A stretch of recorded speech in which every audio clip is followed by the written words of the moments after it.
Donc, la vie chrétienne, ce n'est pas un rôle. On ne joue pas un rôle. Dans la vie chrétienne,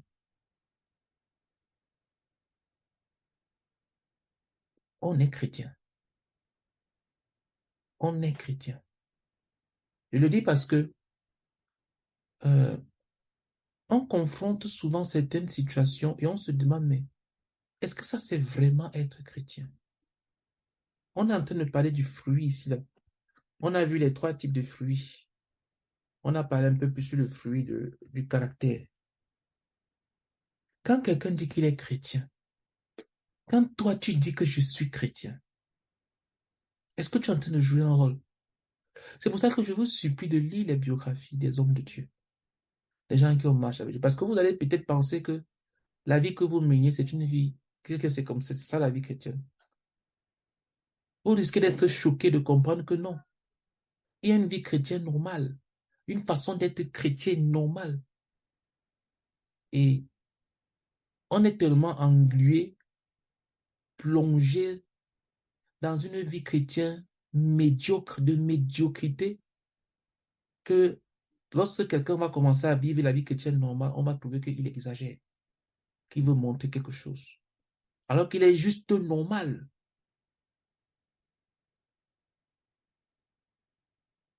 Il est juste normal. Imaginez comment le Seigneur Jésus-Christ vivait sur terre, n'ayant pas un lieu pour reposer sa tête, étant le premier d'une famille. Le seul héritage qu'il avait sur lui, c'était ses habits. Il n'avait pas construit, il n'avait pas une maison, des voitures, un business quelque part. Il était l'aîné de la famille. C'est-à-dire que ses frères, son petit frère, sa maman qui était veuve, comptaient sur lui. Mais si quelqu'un vit comme ça de nos jours, on va dire que c'est un fou, qui n'est pas sage, qui n'est pas sage. Il ne sait pas ce qu'il fait. Et regardez comment est-ce que sa vie a fini. Mourant sur la croix, comme un simple voleur brigand, abandonné par ceux qui l'ont suivi pendant 3 ans, trahi. Qu'est-ce qu'on allait dire? Qu'il a gâché sa vie. Tout ça pourquoi? Pour mourir si jeune, à 33 ans, avec tout l'avenir devant toi.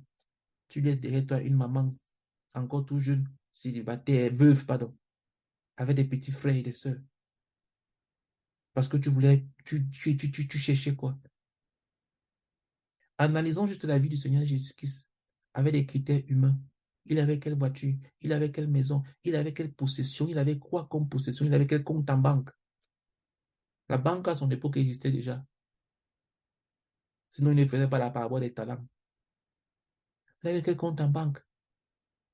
Il avait reçu quelle éducation? Il avait quel diplôme? Hein?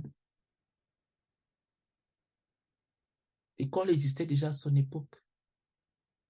Mais ce n'était pas structuré comme maintenant. Mais il y avait une façon d'être de l'école. C'est pour ça qu'on les appelait maîtres. On avait les écoles, c'était au travers des maîtres. Il avait fait quelle école? Il avait quel diplôme? Il était de quel? Il avait quoi pour plaire? Pour frapper les regards? Quand on analyse sa vie, s'il vous plaît, la vie chrétienne, ce n'est pas un rôle.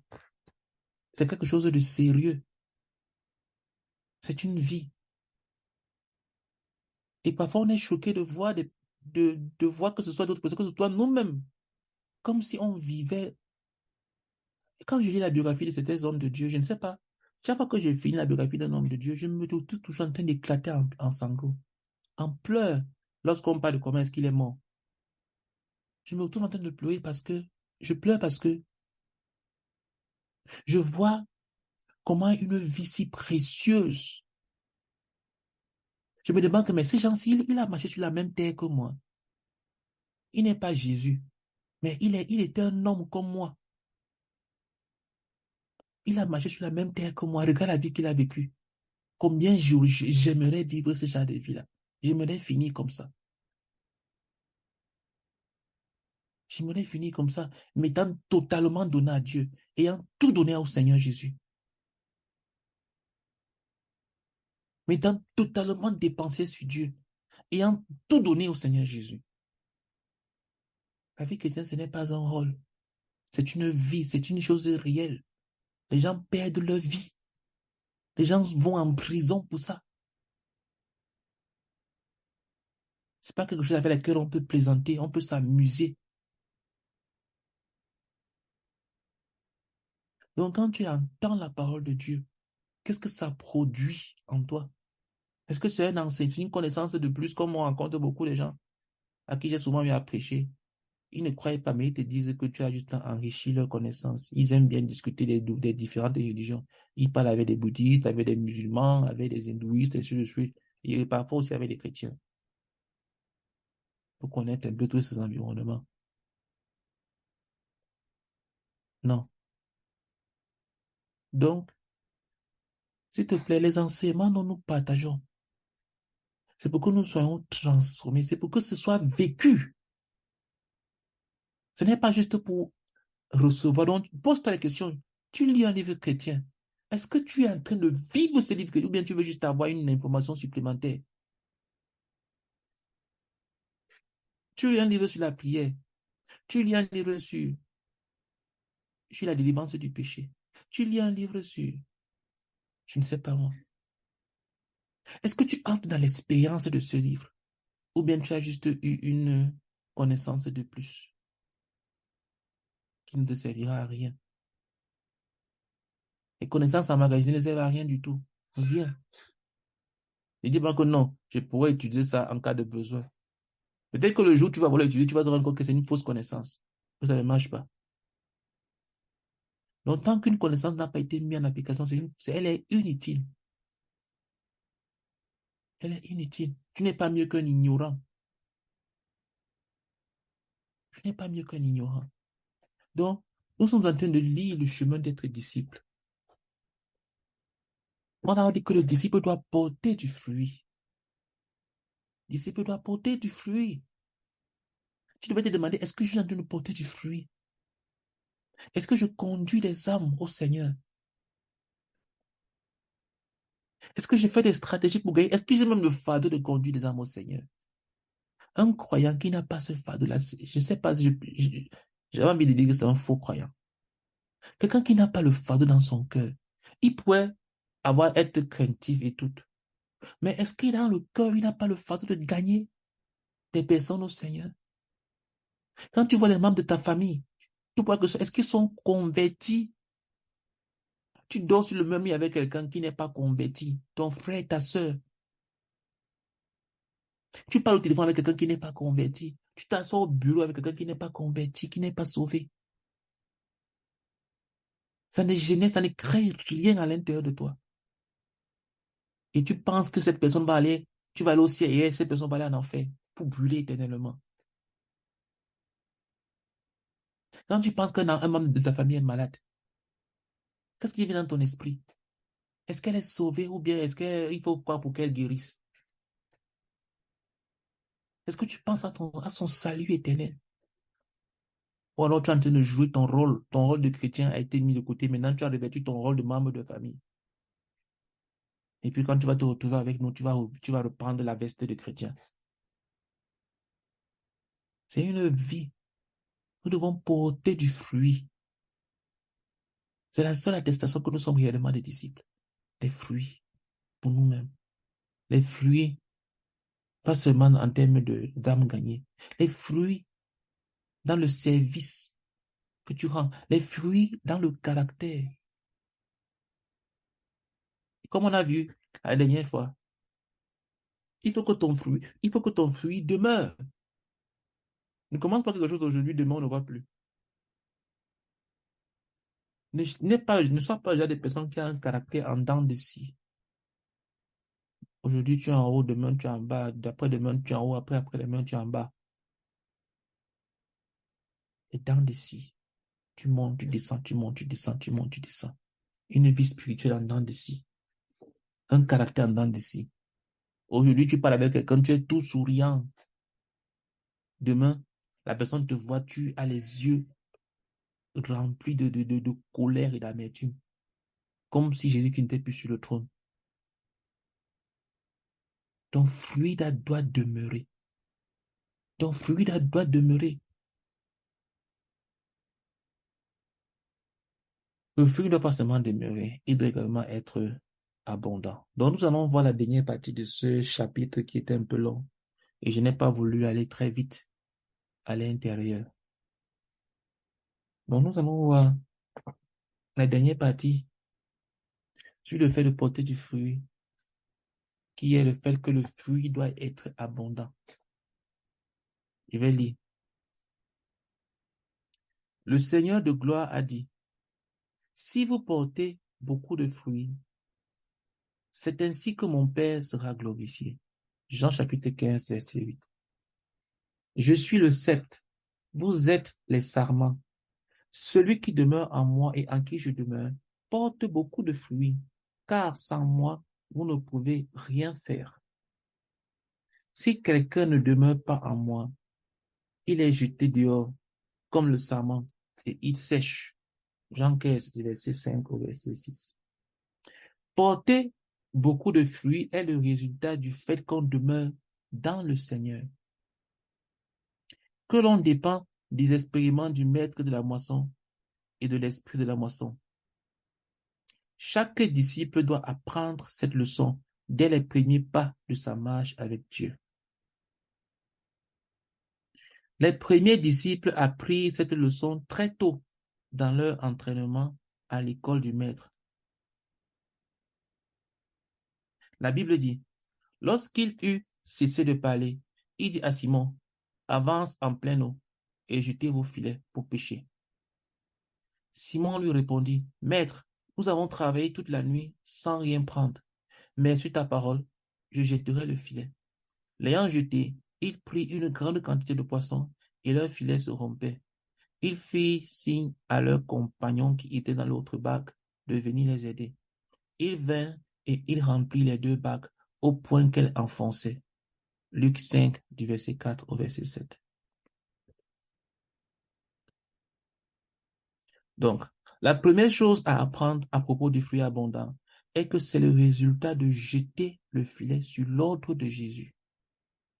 Les disciples l'avaient jeté de leur propre initiative pendant toute la nuit et n'avaient rien pris. Alors le Seigneur leur donna l'ordre de jeter le filet et les résultats furent différents. Donc, quand quelqu'un doit porter du fruit, il faut qu'il soit attentif. Il faut qu'il soit sensible à la parole de Dieu, à la volonté de Dieu, là où Dieu est en train de l'amener. Dieu va t'amener dans le chemin de l'abondance. Mais si tu n'écoutes pas, si tu n'entends pas, si tu ne discernes pas sa voix, tu pourrais ne pas te développer. Peut-être que Dieu est en train de te conduire dans la direction où tu vas te développer rapidement dans le caractère. Tu vas faire du progrès rapide dans le caractère. Et toi, tu dis non. Tu connais beaucoup. Tu sais mieux ce qu'il faut faire. Tu as lu tel livre de développement personnel qui enseigne ça, qui enseigne ça, qui enseigne ça.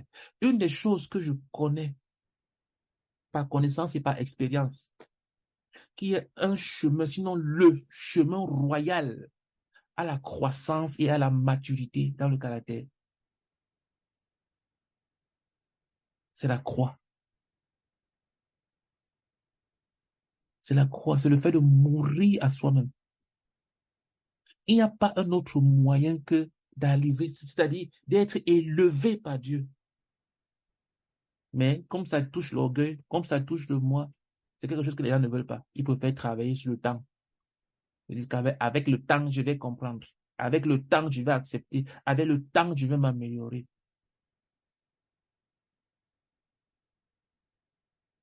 Vendredi, à la lutte de prière, j'étais en train de dire à des frères que, j'étais en train de dire aux frères que, à certains frères qui étaient à côté de moi, je leur expliquais que le temps ne corrige pas toujours tout. Parce qu'on parlait d'une idole de déracinement, de l'idole du cœur qui n'oublie pas ce qui doit être oublié.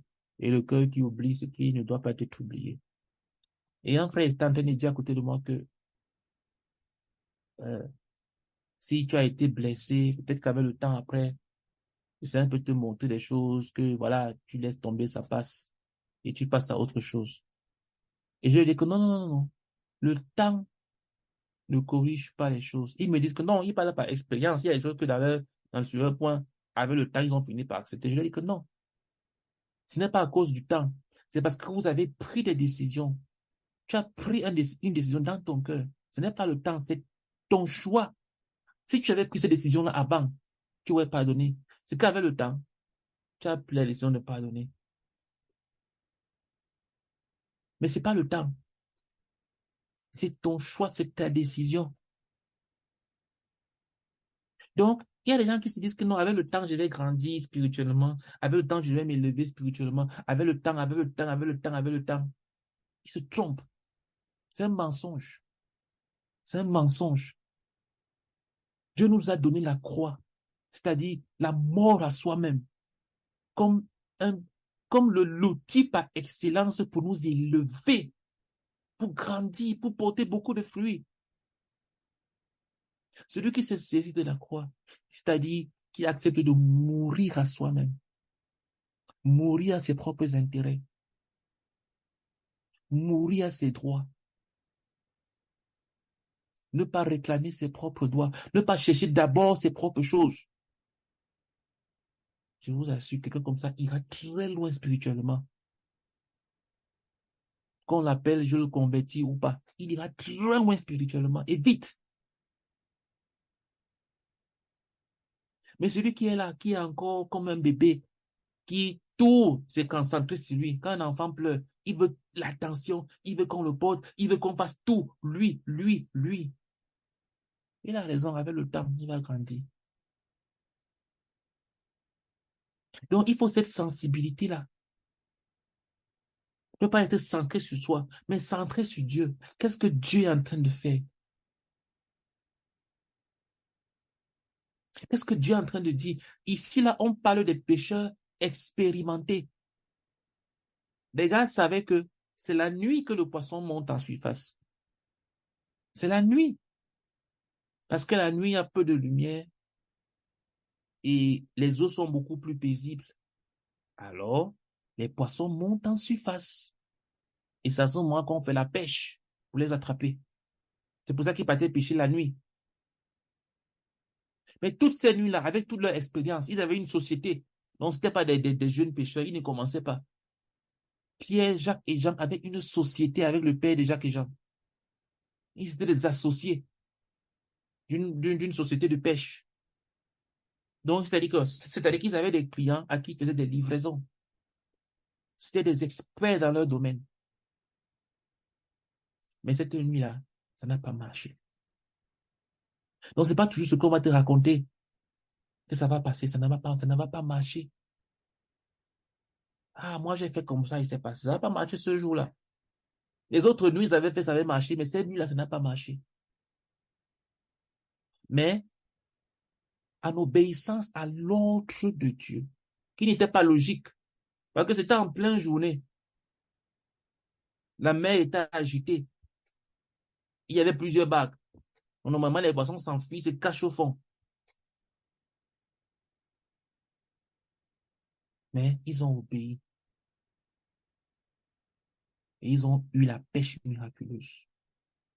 Donc, quand tu entends la voix de Dieu, quand tu es sensible à ce que Dieu dit, il va te conduire sur le chemin de l'abondance. Ça pourrait ne pas être logique. Dieu dit que celui qui veut être grand, il doit être le serviteur des autres. Quelqu'un va se demander, mais comment est-ce que moi je peux être serviteur et être grand? Comment je peux être là à servir les autres et c'est moi qui suis grand? Comment? Où est la logique dedans? N'est-ce pas que c'est le grand qui est servi et c'est le petit qui sert? C'est pas ça, c'est pas ce qui est logique. Il va même plus loin, il dit que celui qui va être le premier, c'est-à-dire que devant grand, mais le premier, il doit être l'esclave des autres. C'est-à-dire que il a perdu sa liberté. La différence entre l'esclave et le serviteur, c'est que l'esclave n'a pas le choix. Il a perdu sa liberté. Le serviteur a le choix, il peut balancer. Il enlever son tablier, dire que c'est bon comme ça, je ne sers plus. Mais quand il te sert, il est grand. Tu as le besoin, il vient à ton aide. Mais quand quelqu'un est esclave, où il a perdu sa liberté de choisir, sa liberté de décider, sa liberté d'avoir ses droits et dire que non, je suis fatigué. Vous ne voyez pas que je suis fatigué. Est-ce qu'un esclave dit qu'il est fatigué? Non. Quand tu es un esclave et que tu sais, même quand tu es épuisé, même quand tu vois que tu es rempli d'injustice, est-ce que l'esclave peut dire à son maître que je ne me sens pas bien, je suis malade, je vais me reposer? Il a quel droit? L'esclave n'a pas de droit. Il ne discute pas. Il fait ce qu'on lui dit, point final. Et le Seigneur dit que ce sont ces personnes-là qui sont les premiers aussi devant Dieu. Mais dans le monde, la logique va te dire que mais tu es esclave, ça veut dire que tu es en bas, tu es inférieur. Donc quand tu es saisi et que tu entends Dieu et que ce que Dieu te dit peut sembler ne pas être dans le sens de la logique humaine et que tu obéis, il dit, Maître, nous avons travaillé toute la nuit sans rien prendre. Il lui dit, nous sommes des experts. Moi, Simon, je suis le président de la société. On a travaillé toute la nuit. On n'a rien pris. Mais comme tu as parlé, je vais obéir. Seigneur, j'ai déjà prêché dans cet immeuble-ci. Je ne sais pas combien de fois. Mais comme tu veux que je continue à y aller, je vais y aller. Seigneur, j'ai déjà parlé à cette fille-ci plusieurs fois. Elle m'ignore, elle m'ignore, elle m'ignore. Mais comme tu veux que je continue, je vais le faire.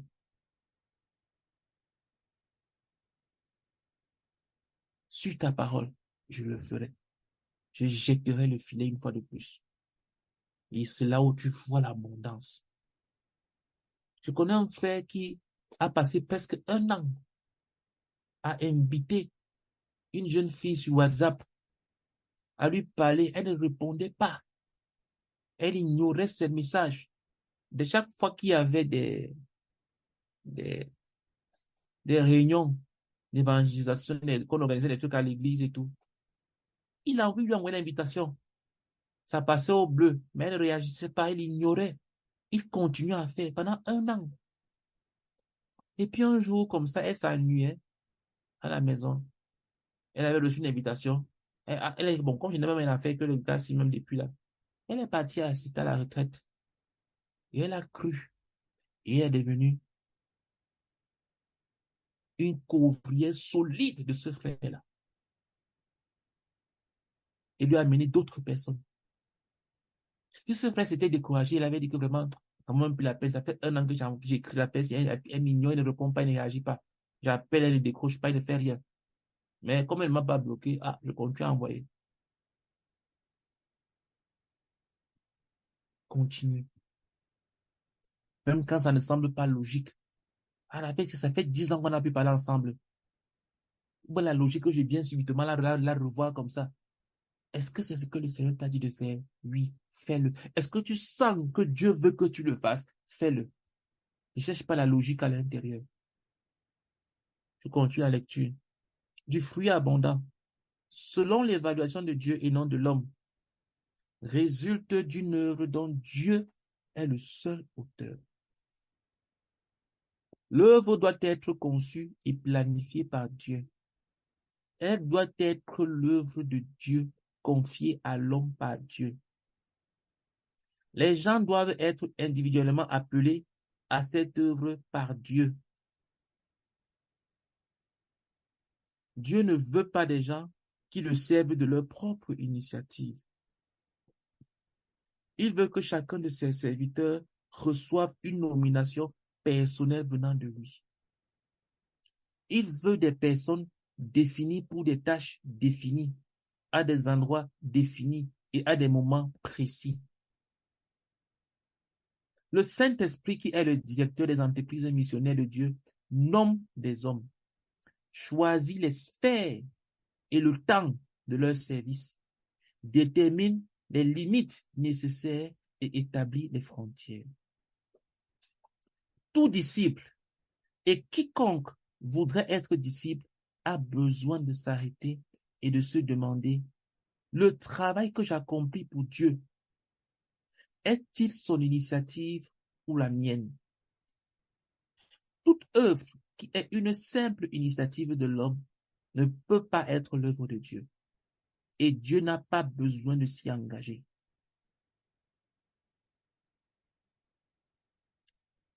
Elle pourrait apparemment porter beaucoup de fruits, mais le fruit ne demeurera pas.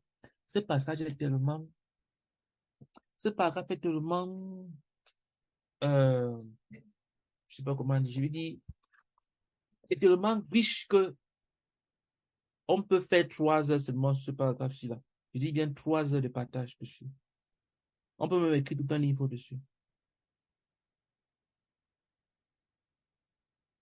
Euh, je voudrais dire ici quelque chose. Et Dieu ne veut pas que tu le serves.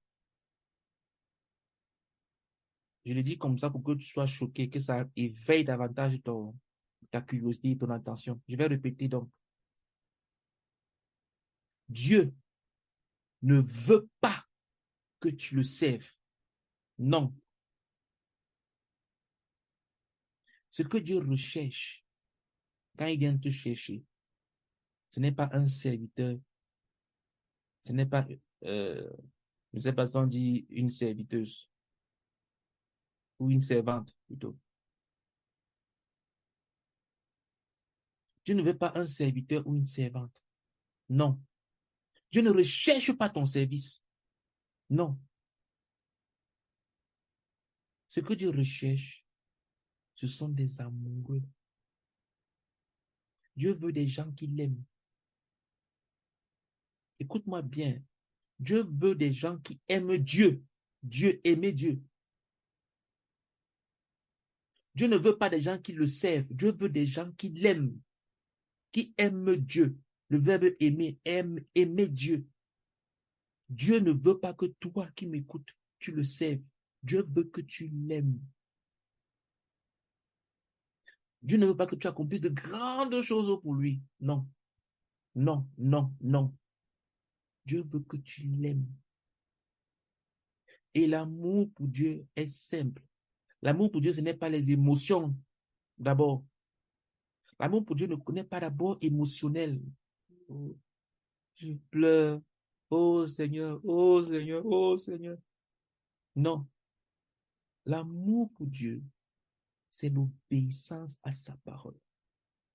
Quelqu'un qui obéit à Dieu aime Dieu, même s'il est froid. Voilà ce que Dieu recherche. Dieu veut des gens qui l'aiment, c'est-à-dire qui lui obéissent. Dieu ne veut pas des gens qui font des grandes choses pour lui, qui ont de grands projets pour lui, qui peuvent se sacrifier pour lui, qui peuvent mourir pour lui, qui peuvent s'offrir comme sacrifice, qui peuvent supporter la douleur, tout pour lui. Zéro. Dieu n'est pas impressionné par ça. Ce qui impressionne Dieu, ce sont les gens qui l'aiment. Ce que Dieu recherche, c'est un cœur qui l'aime, qui aime Dieu.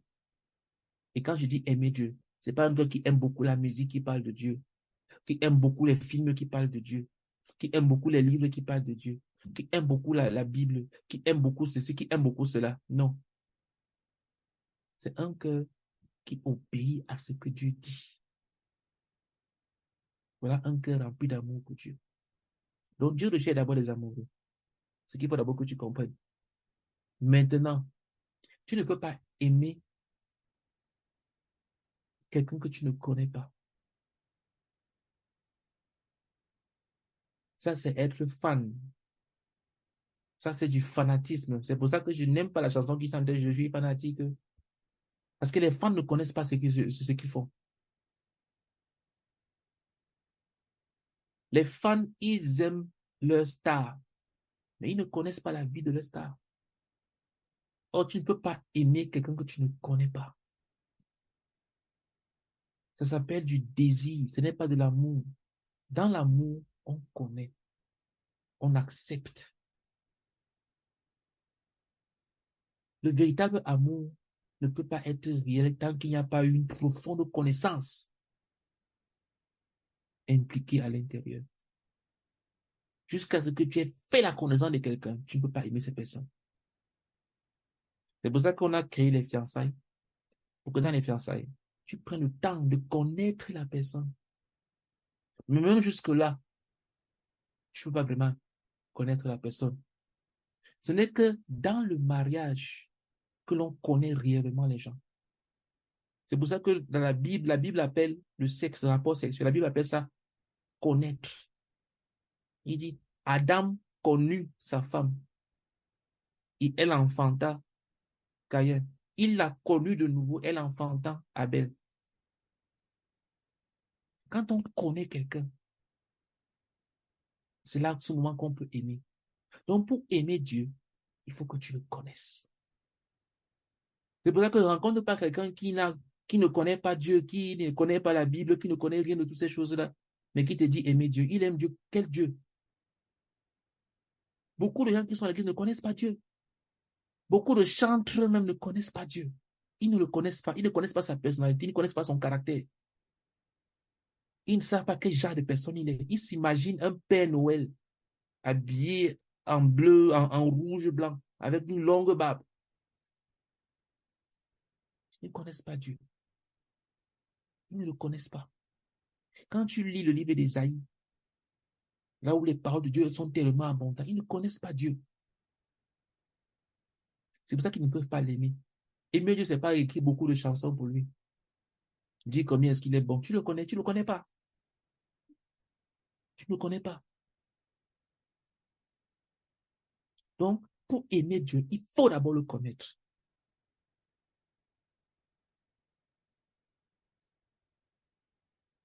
Et pour connaître quelqu'un, il faut chercher à connaître la personne. La connaissance ne vient pas par accident. Elle est recherchée. Les connaissances accidentelles ne sont pas profondes. Elles sont circonstancielles. C'est-à-dire que tu passes dans la rue, tu lis un magazine sur Emmanuel Macron et tu dis que je connais Emmanuel Macron. Tu le connais où? Mais si tu commences à fouiller, à te documenter, à faire des recherches, à poser des questions, à faire de l'investigation, là, un jour, tu finiras peut-être par le connaître. Quand tu t'approcheras de lui, que tu vivras avec lui. Donc, pour connaître Dieu, il faut le chercher. Il faut le chercher. Il faut le chercher. Il faut le trouver. Tu le trouves. Tu ne peux pas connaître quelqu'un avec qui tu n'es pas. Sinon, sinon, tu auras une connaissance empruntée. Tout le temps, on va te parler de Dieu. Dieu, il est comme ça. On va t'enseigner. Quelle est ton expérience personnelle avec lui? Quelles sont tes convictions personnelles avec lui? Tu l'as déjà vu? Tu vas te baser sur l'expérience des autres. Qu'est-ce que Dieu t'a dit que personne ne t'a dit? Quelles sont les choses auxquelles tu crois, tu es attaché fermement, pas parce qu'on t'a enseigné ça de l'extérieur, mais parce que c'est Dieu lui-même, par son esprit, qui te l'a enseigné. Ça, c'est quand tu as trouvé Dieu. Et quand tu l'as trouvé, tu vas le connaître. Et pour le trouver, tu dois le chercher. Tu dois le chercher. Tu dois le chercher. Beaucoup de choses peuvent se trouver sans être cherchées. Mais c'est compliqué de trouver Dieu sans le chercher. Tu peux le toucher, mais tu peux ne pas le trouver. Tu peux ne pas le trouver. Tu peux en être familiarisé, comme les gens peuvent voir le président de la République passer dans la rue, le saluer, voir son visage, mais ne connaître rien de lui. Tu ne sais pas quand il dort, il ronfle. Tu ne sais pas quelle est sa nourriture préférée. Tu ne sais pas comment il s'habille le matin quand il se réveille. Tu ne connais pas ses habitudes. À quelle heure il se pose les dents. À quelle heure il se couche. Quand quelqu'un est avec Dieu, passe du temps avec Dieu, cette personne apprend à connaître Dieu. Donc, avant d'arriver au service, avant d'arriver au service, avant que tu commences à te déclarer comme étant un serviteur ou une servante de Dieu, tu dois d'abord chercher Dieu. Tu dois le rechercher. en t'éloignant de toutes ces choses que tu sais qu'il n'aime pas. Si tu n'es pas croyant, tu dois d'abord être sauvé. Tu dois le rencontrer. Si tu es croyant, maintenant, étant croyant, tu as le Saint-Esprit en toi pour t'enseigner sur comment chercher Dieu. Tu dois le chercher en te séparant de toutes ces choses que tu sais qu'il ne veut pas, qu'il n'aime pas. Et quand tu vas le chercher avec un cœur sincère, tu vas le trouver. Et quand tu vas le trouver, tu vas le connaître. Et quand tu vas le connaître, tu vas l'aimer. Et quand tu vas l'aimer, tu pourras maintenant le servir.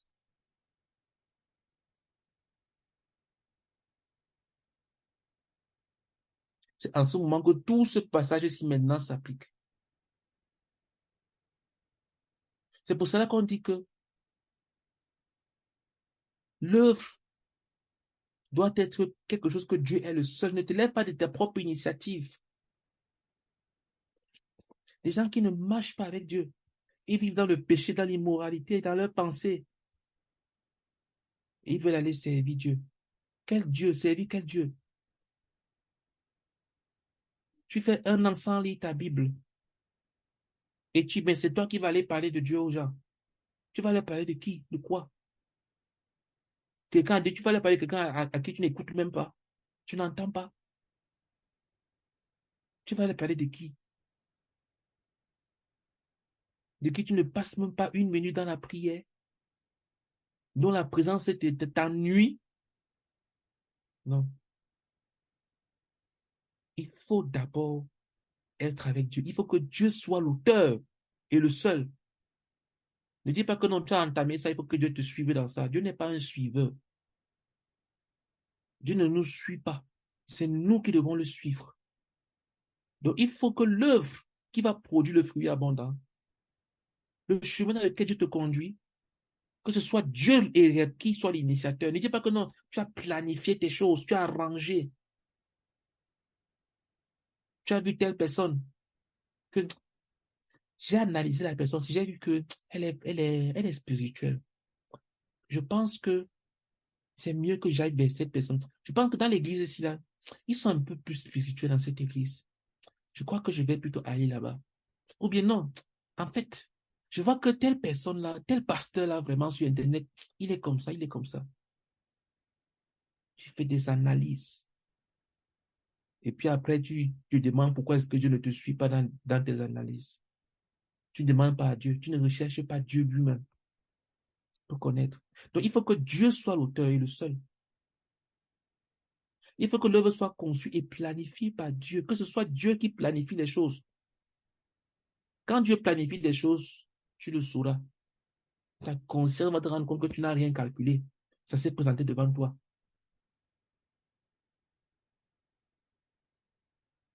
Ça s'est présenté devant toi. Tu n'avais pas l'intention. Ça s'est présenté devant toi. Et Dieu va mettre une paix dans ton cœur pour que tu suives cette direction. Et il va mettre la bénédiction sur le chemin, de sorte que même quand tu vas suivre, quels que soient les obstacles qu'il peut y avoir sur ce chemin-là, tu vas le rencontrer partout. Tu seras béni.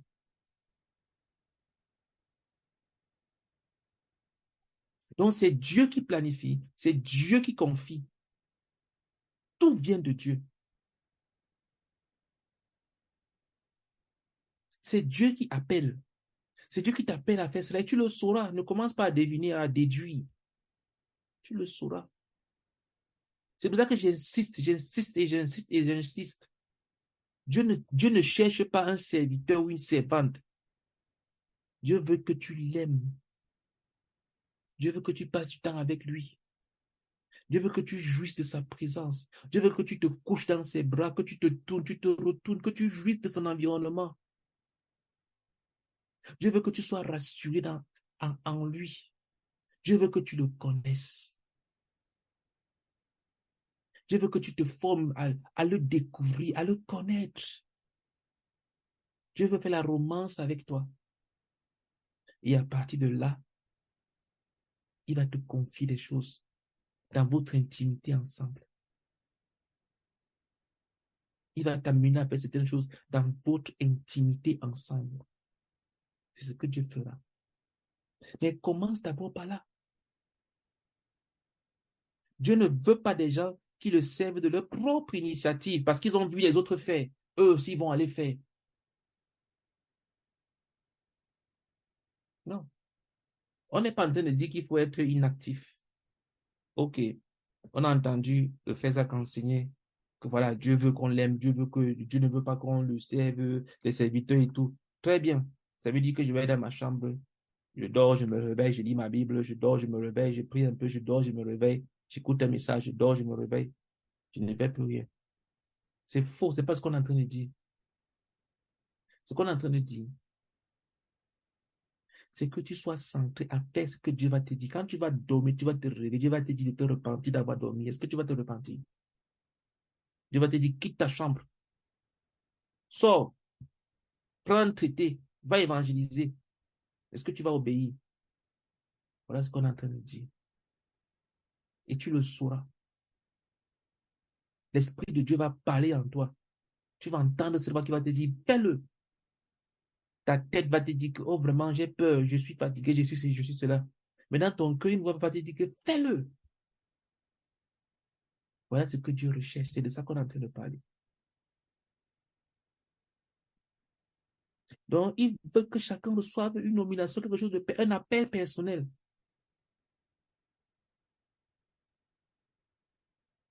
Il dit, tout disciple a besoin de s'arrêter et de se demander, le travail que j'accomplis pour Dieu, est-il son initiative ou la mienne? Hein? La retraite que tu organises, l'évangélisation que tu fais, ces sorties que tu fais, ces rencontres que tu fais, est-ce que c'est Dieu qui est au centre, à l'origine? Ou alors tu avais une idée et tu as démarré la chose et tu as demandé à Dieu de te suivre à l'intérieur, que Seigneur, bénis-moi. Seigneur, bénis-moi, bénis-moi, bénis-moi. Il va te bénir pour ton malheur. Il va te bénir afin que tu te gardes, afin que tu te payes, que tu t'éloignes de lui. Non. Toute œuvre qui est une simple initiative de l'homme ne peut pas être l'œuvre de Dieu. Et tu n'as pas besoin de s'y engager. Même si elle porte du fruit. Donc ici, on n'est pas en train de dire, ici, quand on parle du fruit abondant, on n'est pas en train de dire ici que, oh, quand tu vois quelqu'un qui a beaucoup de disciples qui le suivent, ça veut dire qu'il est en train de porter du fruit abondant. Non, c'est pas ce qu'on est en train de dire. Quelqu'un peut porter du fruit abondant parce qu'il est doué. C'est un don que Dieu lui a donné. Ça ne veut pas dire que Dieu est avec lui. Dieu peut te faire des dons qui vont même se manifester, même quand tu es indépendant vis-à-vis de Dieu. Dieu peut te faire des dons spirituels qui vont se manifester même quand tu ne marches plus avec depuis longtemps. Vous voyez des artistes musiciens, des chantres, qui peuvent chanter les louanges et puis après divorcer de leur mari, divorcer de leur femme. Mais ils continuent à chanter les chansons chrétiennes. Mm. Dans la Bible, Samson, il était un homme extrêmement fort. Sa force n'était pas naturelle, c'était un don de Dieu. Même quand il finissait de coucher avec une prostituée, la Bible dit que l'Esprit de Dieu le tombait sur lui et sa force se manifestait. Que c'était son don. Tant qu'il respectait l'alliance de ses cheveux, ça se manifestait. Le don n'était pas basé sur qui marche avec Dieu, le don était basé sur des cheveux. Ça se manifestait. Non, c'est pas parce que quelqu'un est en train d'avoir du succès dans ce qu'il fait que ça veut dire que c'est du fruit abondant dont on parle ici. Non, on n'est pas en train d'enseigner ici sur le succès. On enseigne ici sur le fait d'être disciple du Seigneur Jésus-Christ.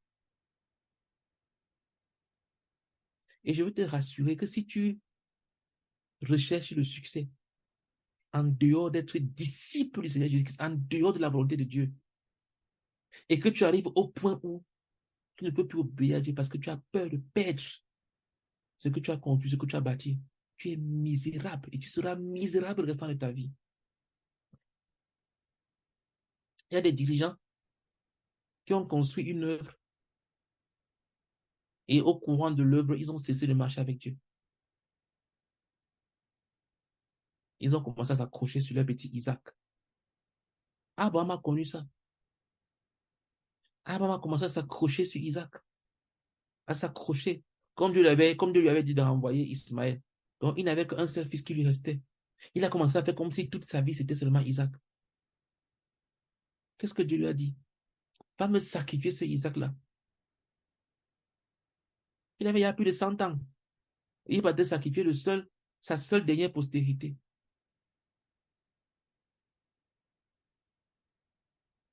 Il y a des gens comme ça. Ils ont un petit succès, ils s'accrochent sur ça. Ils s'accrochent sur ce succès que Dieu leur a donné. À tel point que ça commence à éclipser même Dieu. Quelqu'un a dit qu'une simple petite feuille peut cacher toute la lumière du soleil. Donc, un petit succès comme ça peut t'empêcher de toucher Dieu encore.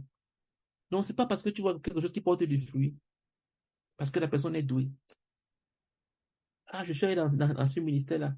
Comment le pasteur, il a parlé, ça m'a rendu ministère, j'ai été transformé. Tu as vraiment été transformé. Ta vie a changé. C'est ce que Dieu voulait pour toi. Si Dieu n'est pas à l'origine, si Dieu n'est pas au centre, ça ne sert à rien. Débarrasse-toi de cette chose. Quelle que soit la chose, débarrasse-toi. Si Dieu n'est pas dans une relation, si Dieu n'est pas dans une relation, quel que soit à quel point cette relation est bonne, débarrasse-toi de cette relation. C'est pas toi. Et si Dieu est dans une relation, aussi mauvaise que cette relation peut paraître à tes yeux, tant que tu vois Dieu à l'intérieur, accroche-toi. Tant que tu vois Dieu, tu pourrais avoir un problème avec telle personne, avec tel dirigeant. Tu pourrais voir tous les défauts du monde en lui. Mais tant que tu vois Dieu dans votre relation, accroche-toi. Jusqu'à ce que Dieu disparaisse. Parce que quand des gens tombent dans le péché et commencent à vivre dans le péché, Dieu va s'en aller. Et maintenant, ta relation entre lui ne sera plus une relation où Dieu sera présent. Tu dois t'arrêter. Mais si quelqu'un t'a réprimandé, un dirigeant est dur, tu as l'impression qu'il est toujours juste envers toi. Et chaque fois que tu es impliqué, il te donne toujours tort. Il donne toujours raison à l'autre. Mais dans ton cœur, tu sais que Dieu est là-dedans. S'il te plaît, accroche-toi. Même si tu penses que vraiment, en réalité, il ne m'aime pas. Il ne m'aime pas. Je vois comment est-ce qu'il me regarde. Je vois comment est-ce qu'il me parle. Je vois ce qu'il pense de moi. Il ne m'aime pas. S'il te plaît, juste une seule question. Est-ce que Dieu est dedans? Oui, Dieu est là-dedans. Alors, accroche-toi. Accroche-toi à Dieu. Ces gens pourraient ne pas t'aimer ou pas en réalité. Mais si tu es accroché à Dieu, Dieu va te bénir au travers de lui. Ce frère, cette sœur pourrait avoir un problème avec toi. Mais si Dieu est là-dedans, Dieu va te bénir, Dieu va te rencontrer.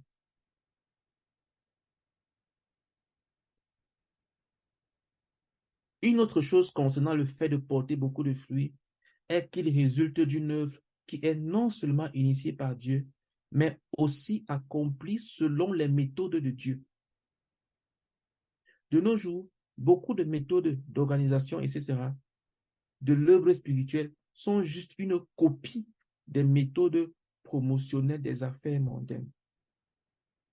Ces méthodes sont le produit des pensées qui ont mis de côté le modèle biblique.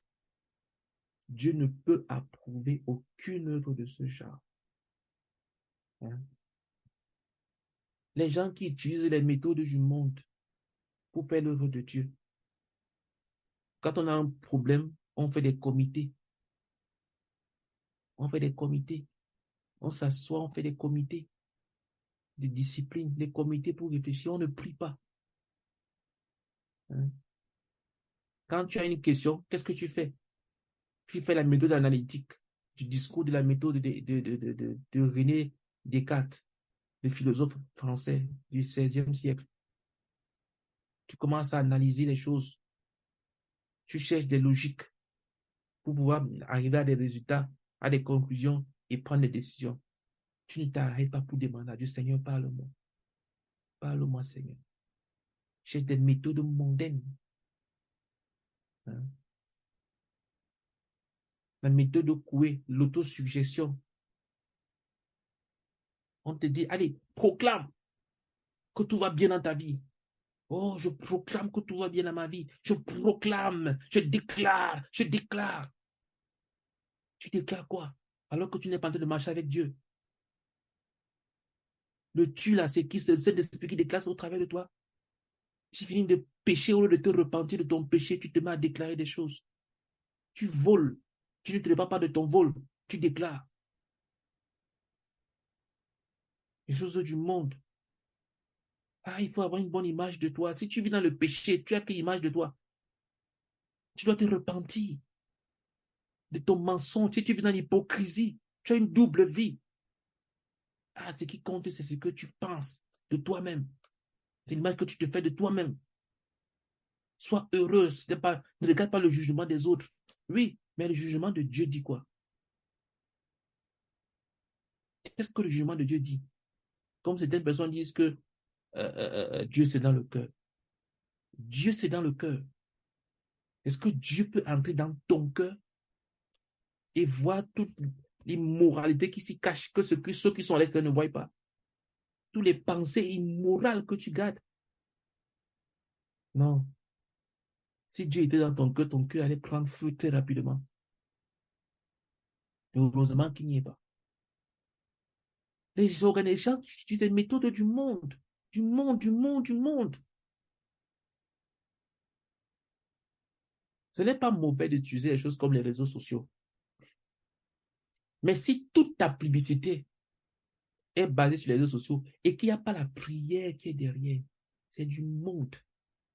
C'est mondain. Si toute ta communication est basée sur le visuel et sur l'audio et qu'il n'y a pas le jeûne et la prière derrière, c'est mondain. C'est du monde. Ça ne vient pas de Dieu. Donc, organise tes bannières publicitaires, tout ce que tu veux. Fais toutes ces choses. Mais si tu n'as pas prié, Dieu ne sera pas là. Dieu ne sera pas là. Développe tous tes followers. Développe tout ton portefeuille, tous tes amis, et ainsi de suite.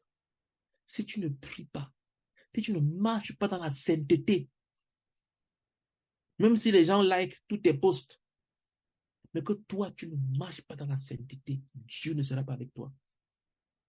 Que personne ne te trompe. Dieu ne sera pas avec toi. J'entendais une émission où il y avait un jury et des enfants venaient chanter. Et le jury les donnait des notes et je pense qu'il devait aussi les coacher sur un truc, je sais plus si ma mémoire est exacte. Ça m'a rappelé une émission dans le monde où les gens viennent aussi chanter comme ça, je ne sais plus quelle émission c'est. Les gens chantent et puis après, il y a un jury qui juge de leur talent, de leur voix et ainsi de suite. Et puis après, s'ils sont retenus, on leur donne un coach qui va les aider. Maintenant, ce n'est plus les chansons mondaines, maintenant ce sont les chrétiens, les artistes chrétiens qui sont membres du jury et des jeunes talents viennent chanter devant eux. En apparence, ça n'a rien de mauvais. On va me demander, mais où est le mal à l'intérieur? Ils chantent des chansons de Dieu, non? Mais où est le mal? Ma question, c'est, ça vient d'où? Qui est le père de ça? C'est après une nuit de jeûne et de prière, comme l'église à Antioche, qu'ils ont eu la révélation de créer cette émission-là, ce concours-là. C'est basé sur quoi? Quand quelqu'un se place devant vous et qu'il a une belle voix et qu'il a de belles notes, vous le jugez sur ça. Est-ce qu'il marche avec Dieu? Il marche avec Dieu. Quelqu'un peut vivre dans le péché et puis se lève avec son talent, avec sa belle voix. Il y a un jeune Brésilien comme ça qui avait une belle voix. Il chantait les chansons de Dieu. Et il a fini homosexuel. Parce que quand on pousse les choses sur le talent, mais il n'y a pas la marche avec Dieu derrière. Mais on pousse les gens devant, on les place à l'estrade. ils vont être frappés par Satan. Quand il n'y a pas une marche avec Dieu, une communion avec Dieu derrière, une vie de sanctification, une vie d'obéissance à Dieu, une vie de connaissance, de relation, d'intimité avec Dieu. Les méthodes mondaines ont rassemblé les gens pour leur parler de Dieu. Mais on n'a pas parlé d'eux à Dieu avant. Mais on veut leur parler de Dieu. Sans avoir parlé d'abord à Dieu de ces personnes dont on rassemble. C'est mondain. Puisque quand on organise un comité en entreprise, est-ce qu'il parle de Dieu? Il parle de quel Dieu? Il vous rassemble simplement. C'est tout. Est-ce qu'on prie pour les comités d'entreprise? Est-ce qu'on prie pour ça? Non. Parce que c'est mondain. Et quand un enfant de Dieu, ou bien une église, ou une assemblée, organise un truc dans son église, ou dans son assemblée, et qui ne prie pas, c'est mondain. Dieu n'est pas dedans. Dieu n'est pas dedans. Donc, il faut que les choses soient faites selon la méthode de Dieu. C'est ça qui va conduire à l'abondance du fruit. Tu as entendu Dieu, Dieu t'a dit que fais comme ça. Dieu t'a dit que je veux que tu ailles dans ce bâtiment pour évangéliser. Est-ce que tu as donc prié quand tu y vas? Comme Dieu m'a dit, je me lève, je pars seulement. Non. Dieu t'a dit. Ça, c'est ce que Dieu a dit. Il faut que tu fasses ça comme Dieu fait. Comment est-ce que Dieu fait? Il prie. Il faut prier. Il faut prier. Là où il n'y a pas la prière, il n'y a pas la présence de Dieu. La prière, c'est l'oxygène du croyant. Un croyant qui ne prie pas, c'est un croyant mort. Une œuvre qui ne prie pas, c'est une œuvre morte. Tout projet où il n'y a pas la prière, c'est un projet mort. Et toute vie qui n'a pas de prière est une vie morte. Elle est morte. Quel que soit ce que tu peux ressentir, si tu n'as pas envie d'une vie de prière maintenant, tu es mort. Tu es mort, mort, mort, mort, mort. Tu es mort. Et c'est parce que le péché est dans ta vie. Tu es mort. Jusqu'à ce que tu reviennes dans la vie de prière. Donc, il faut utiliser les méthodes de Dieu. Il ne faut pas seulement faire ce que Dieu a dit. Il faut faire comme Dieu veut que ce soit fait. Ce n'est pas le succès à tout prix. Non, zéro. C'est le succès de Dieu. Ce n'est pas la réussite à tout prix. Tout chemin mène à Rome. Non. C'est le chemin de Dieu. Enfin, il y a un élément crucial, le motif. On consacre beaucoup d'efforts à promouvoir telle dénomination, telle organisation, telle personnalité, telle ou telle doctrine. De tels motifs impurs contraignent nécessairement Dieu à se retirer, ne serait-ce qu'en partie de ce qui est en train d'être fait. L'œuvre de Dieu doit être accomplie uniquement pour la gloire du Seigneur Jésus et seulement pour sa gloire. Quand le motif est pur, Dieu est libre de bénir grandement. Cependant, la bénédiction doit être considérée du point de vue de Dieu et non du point de vue de l'homme. Car pour plusieurs, Jésus a été un échec. Si l'on considère le nombre de personnes qu'il a attirées à lui de façon permanente, mais devant Dieu, il a été un succès total. Le motif. C'est pour ça que, avant de servir Dieu, excusez-moi, c'est pour ça que, avant de servir Dieu, il faut d'abord être en relation avec Dieu. Sinon, si tu n'es pas en relation avec Dieu et que tu t'égosies seulement à vouloir servir Dieu, tu auras un mauvais motif derrière. Le motif, c'est pourquoi. Pourquoi tu fais ça? Pourquoi tu fais ça? Ce que tu fais là, tu fais ça pourquoi? Tu fais ça pour qui? Pourquoi? Pour qui? Pourquoi? Pourquoi? Qui va beaucoup plus perdre si tu ne fais pas ça? Est-ce que c'est Dieu qui va perdre? Si c'est Dieu qui va perdre, qu'est-ce que Dieu va perdre?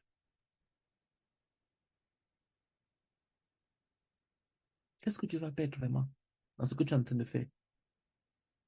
Si je te dis stop, qu'est-ce qu'il va perdre? Qu'est-ce qui est en jeu? Ou bien c'est ta réputation qui est en jeu? C'est ton nom qui est en jeu. Motif égoïste. C'est le nom de ton église qui est en jeu. C'est le nom de ton assemblée qui est en jeu.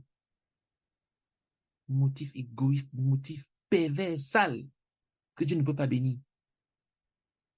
Mais quand tu fais une chose pour l'œuvre de Dieu, pour le nom de Dieu, pour le salut des hommes, pour lesquels Jésus-Christ est venu sur la terre pour mourir, les gens pourront te dire que tu es un échec, tu es nul. Mais dans ton cœur, tu vas entendre Dieu te féliciter d'avoir été fidèle, de lui avoir obéi et de lui avoir fait confiance. Donc, c'est l'approbation de Dieu que tu dois d'abord rechercher. Si tu fais des choses parce que tu recherches l'approbation de l'homme, tu vas te séduire. Le regard de l'homme, la bénédiction de l'homme, les félicitations de l'homme. Ah, depuis que j'ai fait ça, personne ne remarque. Est-ce que Dieu ne remarque pas? Tu faisais ça pour que qui remarque? C'est qui va te récompenser au ciel? C'est l'homme? Parfois, même les gens pour qui tu veux remarquer, ils risquent de même pas être au ciel avec toi. Et tu fais des choses pour que les gens, pour que l'homme remarque. Est-ce que Dieu n'a pas remarqué? Si Dieu a remarqué, alors de quoi tu te plains? De quoi tu te plains? C'est pour ça qu'il faut d'abord être en harmonie avec le Seigneur avant de vouloir faire un service pour lui.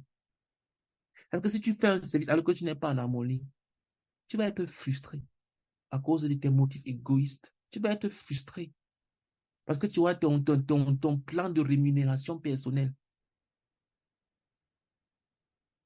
On a félicité telle personne alors que c'était mon travail, alors que j'y ai participé. Mais ce n'est que son nom qui est devant. Devant qui? Devant les hommes. Mais est-ce que c'est son nom qui est devant Dieu? Et pourquoi n'es-tu pas satisfait de ce que ce soit, les choses comme ça soient comme ça? Parce que tu avais un motif égoïste derrière ce que tu faisais. Tu avais un motif égoïste. Nous devons travailler pour le Seigneur et rien que pour le Seigneur. Nous devons rechercher une seule gloire, la gloire du Seigneur Jésus-Christ et rien d'autre. Nous devons rechercher pour qu'un seul gagne, Jésus-Christ. Donc, je dois me poser la question de savoir, est-ce que Jésus-Christ est en train de gagner? Est-ce que Jésus-Christ a gagné cette personne ou bien il a perdu? Si Jésus-Christ a gagné cette personne et que moi je l'ai perdu, je me réjouis et je suis content.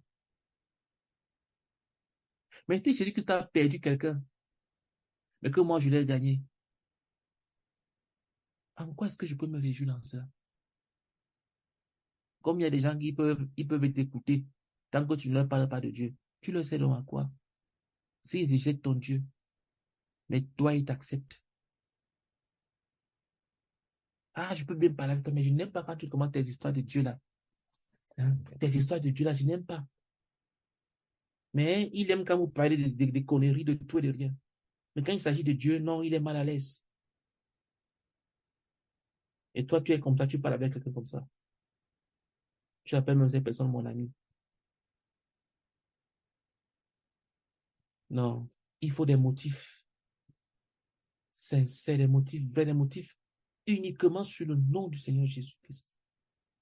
Nous n'avons qu'un seul objectif, un seul but, une seule orientation, un seul désir. Plaire au Seigneur Jésus. Plaire au Seigneur Jésus-Christ. Donc la question que je dois vous poser, c'est de savoir, Seigneur Jésus, est-ce que tu es satisfait? Est-ce que tu es satisfait? S'il dit que je suis satisfait, tu dis Alléluia, Seigneur. Mais si tu dis je ne suis pas satisfait, tu cries, oh Seigneur, qu'est-ce que je peux faire pour que tu sois satisfait? Qu'est-ce que je peux faire, Seigneur? Qu'est-ce que tu attends de moi pour que ton cœur soit satisfait? Je t'assure, si tu règles ta vie chrétienne comme ça, tu iras loin avec Dieu. Très loin. Les hommes pourront dire que tu es un échec parce que tu ne brilles pas autant qu'ils le désirent. Mais arrête-toi et pose-toi une seule question. Seigneur, quand tu examines ma vie actuellement, Seigneur, est-ce que tu es satisfait de ma vie? Il dit, oui, je suis satisfait. Alors, tu ne tiens pas compte de tous ces paroles à l'extérieur qui t'écrivent et te disent à quel point tu es un échec. Alors que le Seigneur Jésus te dit dans ton cœur qu'il est satisfait de toi. Mais ne pas te séduire. Alors que tu as toutes les évidences d'un échec spirituel. Tu es dans une vie de péché, une vie de paresse, de désordre, d'indiscipline, d'indépendance. Et tu penses que Jésus va te dire qu'il est satisfait. Ce n'est que toi ce que tu vas entendre dans ton cœur. Jamais que tu ne vas même pas penser à poser ce genre de questions. Donc, dans tout ce que nous faisons, nous devons rechercher uniquement à plaire au Seigneur Jésus-Christ. Et rien qu'à lui.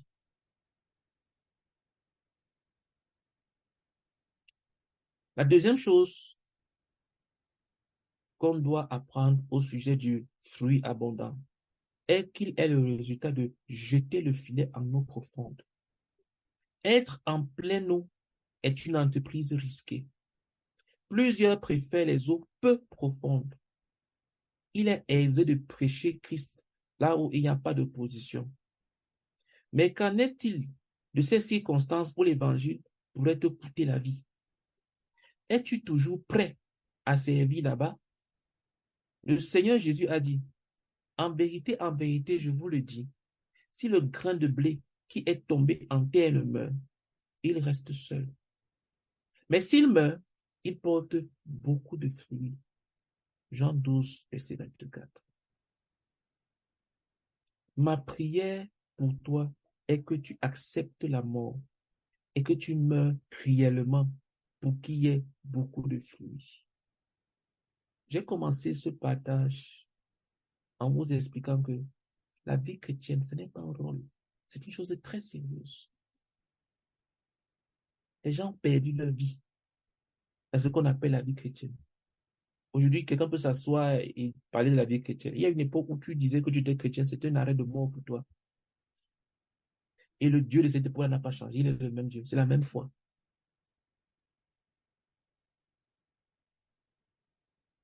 Quelle est la foi que tu as? Tu as quel genre de foi? Une foi qui ne se manifeste que dans les circonstances favorables, dans les circonstances de sécurité. Ah, je ne peux pas aller prêcher à telle personne parce qu'il a le visage attaché. Tu risques quoi ici en France? Quand tu ne veux pas prêcher à quelqu'un, dis-moi, qu'est-ce que tu risques?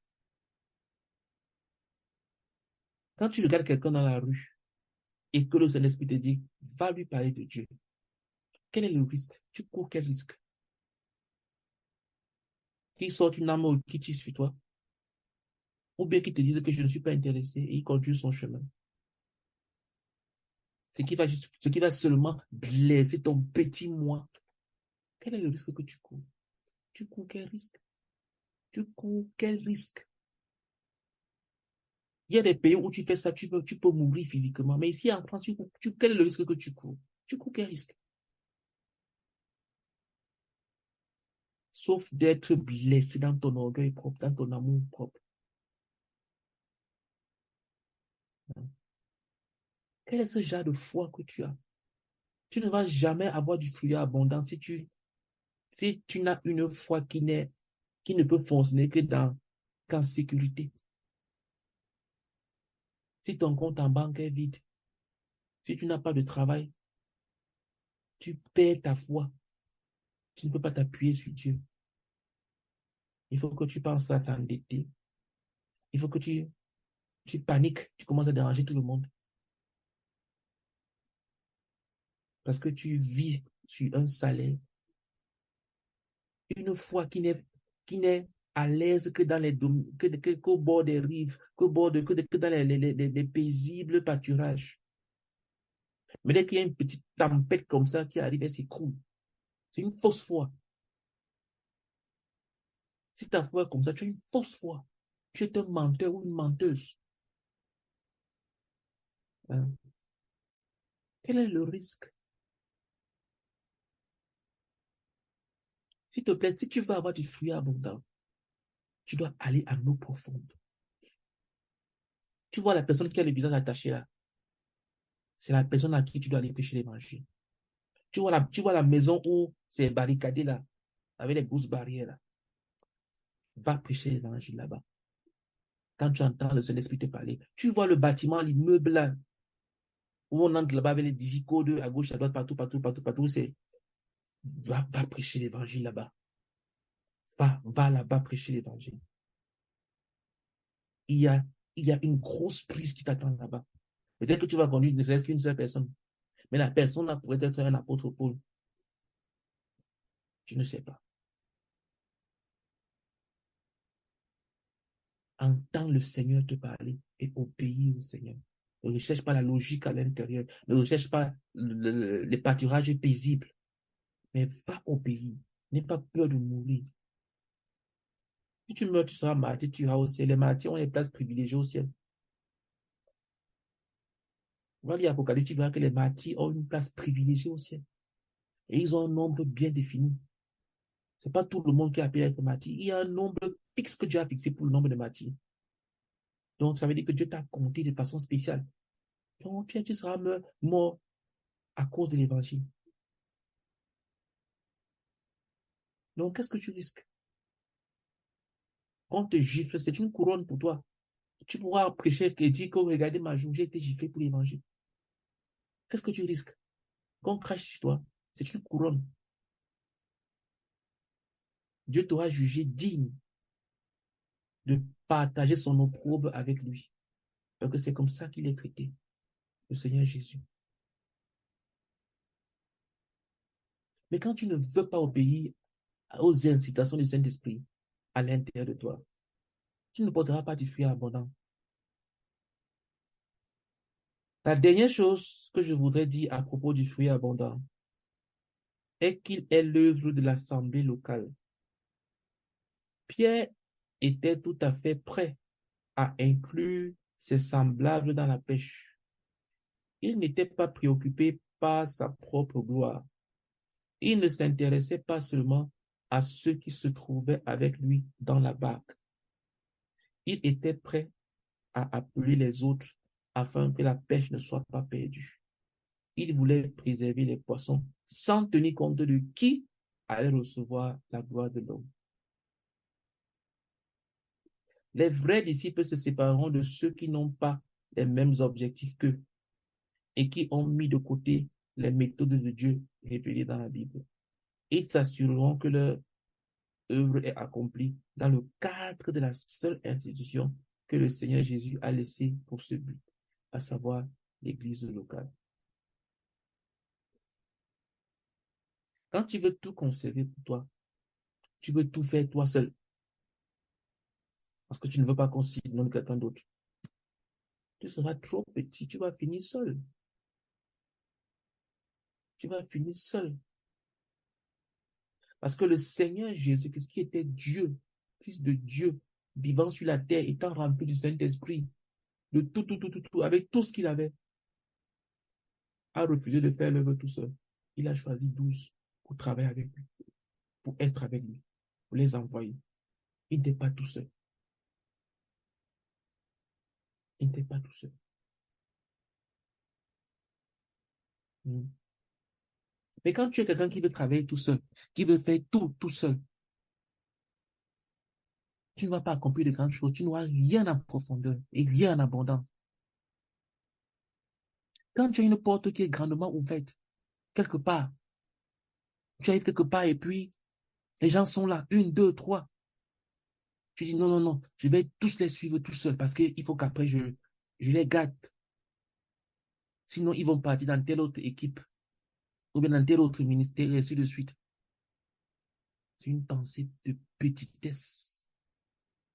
C'est une pensée qui chasse l'abondance.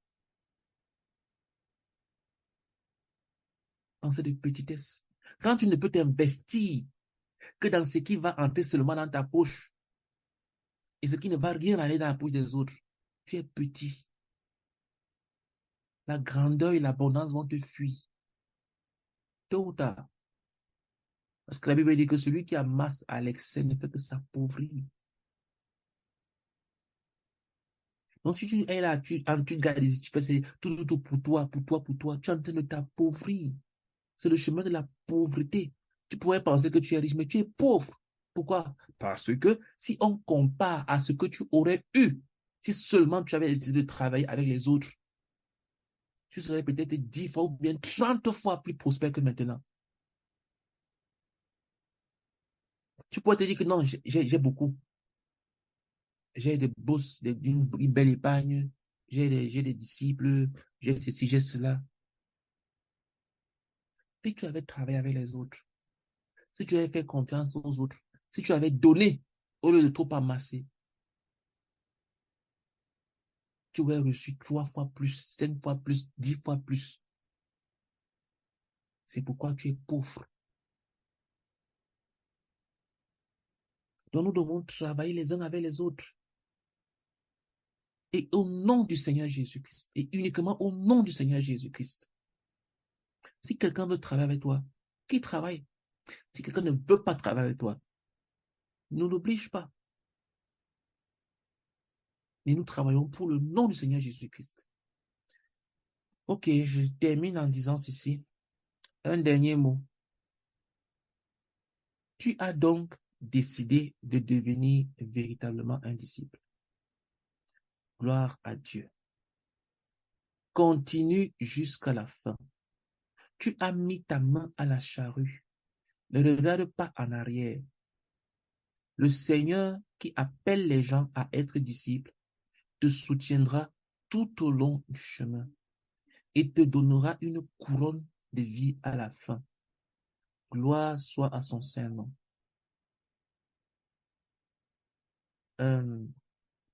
Donc, on va s'arrêter là et je veux simplement expliquer que je vais le dire aussi pour la dernière fois de ce soir. La vie chrétienne n'est pas un rôle, c'est un choix de vie, c'est une vie. Quand on est chrétien, on n'est pas en train de jouer un rôle. On est en train de jouer sa vie. Donc, s'il te plaît, si tu as décidé d'être un disciple du Seigneur Jésus-Christ, avec tout ce que nous avons partagé jusqu'ici, tu sais à quoi t'attendre. Tu sais à quoi t'attendre. Tu sais quels sont les choix que tu dois faire. Tu ne peux pas avoir écouté jusqu'à ce niveau-ci là et tu es encore confus. Si tu veux vraiment être un disciple, tu sais ce qu'il faut faire. S'il te plaît, ne prends pas tout ce qu'on a dit là comme une source de connaissance. Obéis. Mets en pratique. Emmagasine pas pour emmagasiner.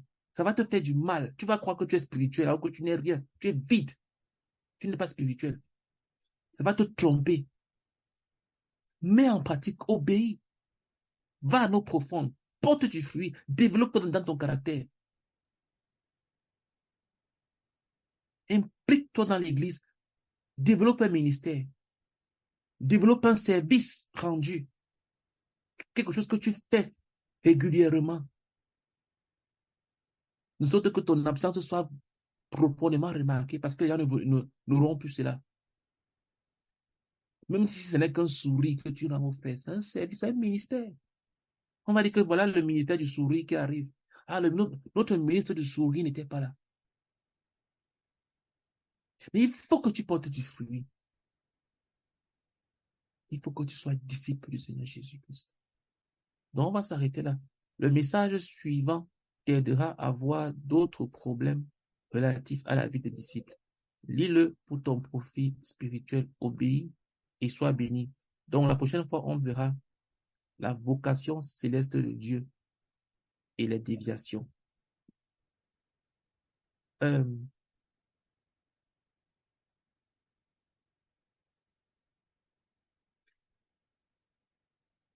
Prions afin que, Jerry, oui, Pardon, on ne pose pas des questions. on peut poser des questions avant la prière ou après, parce que Bien justement, sûr. le débat de passion on peut poser.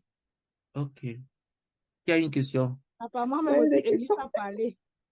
C'est comme je t'avais dit la dernière fois, comme on ne dit jamais question, moi, à un moment, je croyais qu'on n'a pas le droit. Et moi, il me dit que peut-être je ne suis même pas la seule qui pensait ça. Hein. Non, Vas-y. d'habitude, Derry demande parfois peut-être la dernière fois, il avait oublié. Souvent, il demande. Mhm. D'accord, je disais ça pour que peut-être si jamais quelqu'un s'est trompé comme moi, qu'il soit aussi informé comme moi, je viens d'apprendre qu'on peut poser des Quelle questions. question? Bon, moi, je vais d'abord laisser Eunice parler parce que moi-même, j'avais ma part de questions. Eunice, Mathilde, il faut partir. C'est toi qui a commencé, s'il te plaît. Je viendrai après toi. Ok, merci Eunice. Donc, Jerry m'a... Oui, déjà, la question c'est, on pose avant la prière, Jerry. Ou bien j'étais oui, interrompue, pardon. avant la prière. Ok.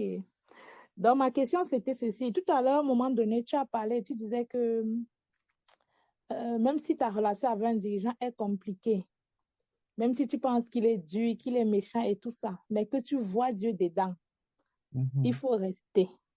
Donc, Mhm. pendant que tu disais ça, moi, la question que je me suis posée dans le cœur, je me suis dit, comment tu fais pour voir Dieu dans une relation, donc, même si tu te sens que la personne est trop dure, même si tu sens tout, comment tu as fait pour discerner que dans telle relation, il y a Dieu ou bien dans telle relation, il n'y a pas Dieu?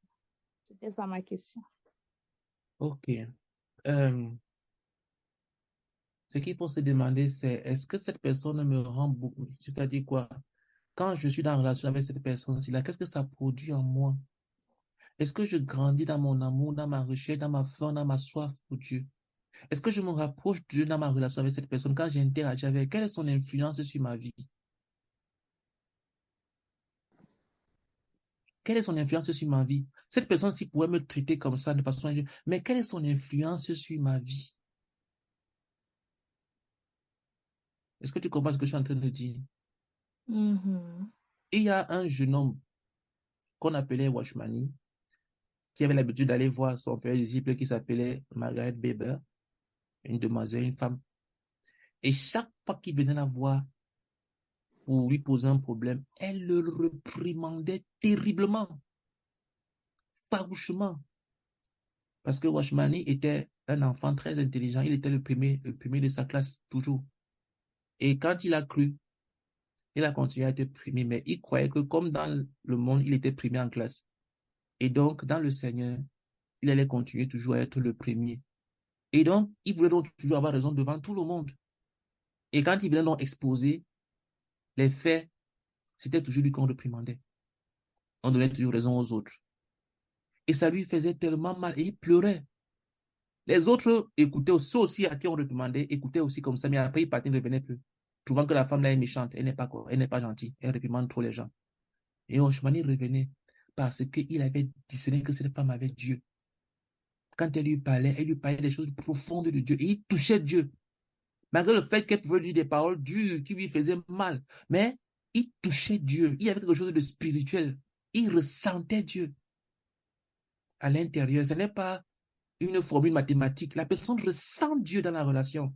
Et c'est que non, ici, là, il y a Dieu. Je sens Dieu. Surtout que quand c'est Dieu que tu cherches, tu vas le ressentir. Si dans la relation, c'est pas Dieu que tu recherches, tu ne vas pas le ressentir. Tu ne sauras pas. Mais si dans une relation, c'est Dieu que tu recherches, tu sauras s'il y a Dieu ou pas à l'intérieur, puisque c'est ça que tu recherches. C'est de cette base-là que j'ai parlé. Mhm. D'accord. Merci. Ok. Eunice? Oui, ma question c'était par rapport au fait de, comme tu disais tout à l'heure, il ne faut pas faire un service de Dieu sans que Dieu à l'intérieur. Tu as toujours, c'est toujours toi qui nous as enseigné que même si tu ne sais pas encore le service de Dieu, tu peux servir déjà ceux qui sont là. Ou bien aider quelqu'un dans le service, aider quelqu'un qui connaît déjà le service de Dieu pour sa vie, au fait. Je Mhm. voyais ça un peu comme une contradiction, je comprends pas trop. Non. En fait, ce que je suis en train de dire, c'est que quand tu ne sais pas encore à quoi Dieu t'a appelé, commence à aider quelqu'un qui Dieu a appelé à faire quelque chose. Au moins, tu sais que tu es dans la bonté de Dieu, dans quelque chose. C'est-à-dire quoi? C'est-à-dire que euh, Dieu t'a placé quelque part. Parce que quand Dieu nous sauve, il nous place quelque part. Il ne nous laisse pas comme ça. Dieu n'est pas là que il te sauve, il te laisse dans la nature. Tu valvotes, non. Il te place quelque part. Il te confie dans une auberge. pour qu'on prenne soin de toi, pour qu'on te bâtisse, il te met quelque part. Et donc, quand tu es dans cette situation-là, et que tu es encore en train de rechercher ce que Dieu attend de toi, ne te lève pas pour commencer à dire, OK, j'ai vu telle personne faire comme ça, moi aussi je vais aussi aller faire de mon côté. Non. C'est de ça que je suis en train de parler, de cette vie d'indépendance-là. Non. Ce que je suis en train de dire, c'est quoi? C'est que, en cherchant à connaître ce que Dieu t'a appelé à faire, commence par servir là où Dieu t'a placé.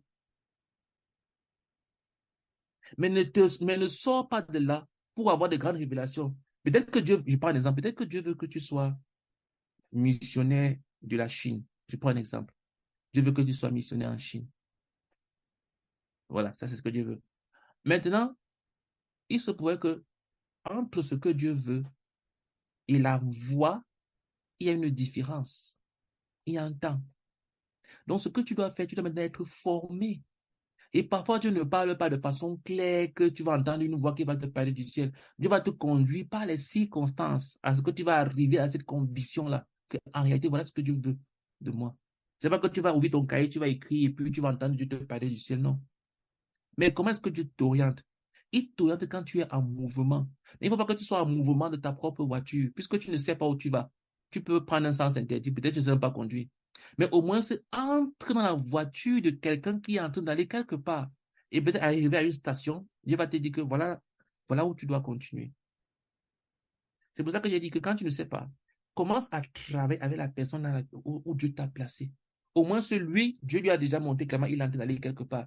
Il a cette conviction-là. Et donc, du coup, toi, commence à travailler là-dedans. Non pas comme quelqu'un qui est en train de dire, OK, je me forme pour aller faire ma propre chose. Ça, sinon, ça, c'est du mercenariat. Non. Tu commences à l'aider réellement.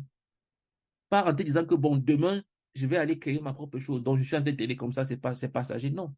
Tu l'aides de tout ton cœur dans ce qu'il est en train de faire. Et puis, demain, Dieu te donnera ce qui est à toi.